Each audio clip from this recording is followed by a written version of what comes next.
Okay, so we're going to make our beer batter here for our fish. So what we have is we have our plain flour. We're going to add in our tablespoon of salt and sugar.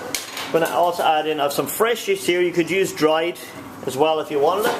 Okay, so just combine all that ingredients there for a second, and then I'm going to add my liquor. So in this instance here, to give it some flavour, I've got some beer. You could use an ale if you wanted it. I've got some Miller here.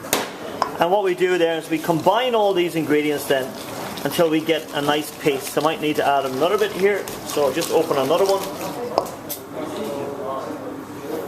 Just add another bit, there, like that, until we get a nice consistency. Then what we're going to do here, we're going to leave this to one side for about 10 minutes. I'll probably put a little cloth over it as well.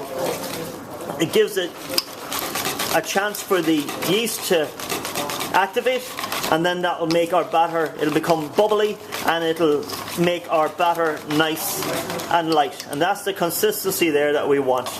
Okay? Very simple. So, simple beer batter. Okay guys, so we have everything ready. Our batter's been rested there. As you can see, we've got some nice bubbles there. Okay, so that means it's aerated. The yeast is developed and it's created air bubbles and made it nice and light. I have my flour here as well. I have my fish here. I'm going to season my fish there. Okay, salt and pepper both sides. Okay. Obviously, we want the batter to stick. So what I do is I pass it into my flour, right?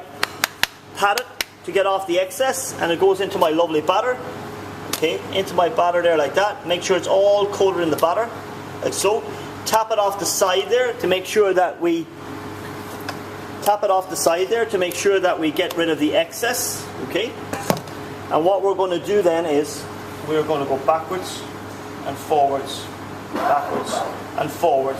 okay, like that, until some of the batter starts to set.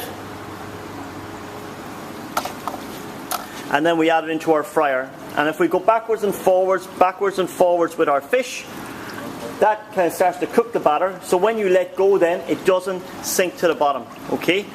If you just drop your fish in, it's going to sink to the bottom, and as the batter starts to cook, it's going to stick to your basket, and then the fish is stuck to the basket. You try and get it off, you're going to bust the batter, and then the fish is going to be wrecked, okay?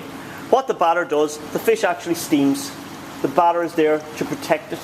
That's what the batter is there for. Okay, so we're going to set the batter, we'll take it out then, and then we'll turn it up at the end to, it's at 160 there now for setting the batter, and then we'll finish it at 180, 185 to get a nice golden brown colour.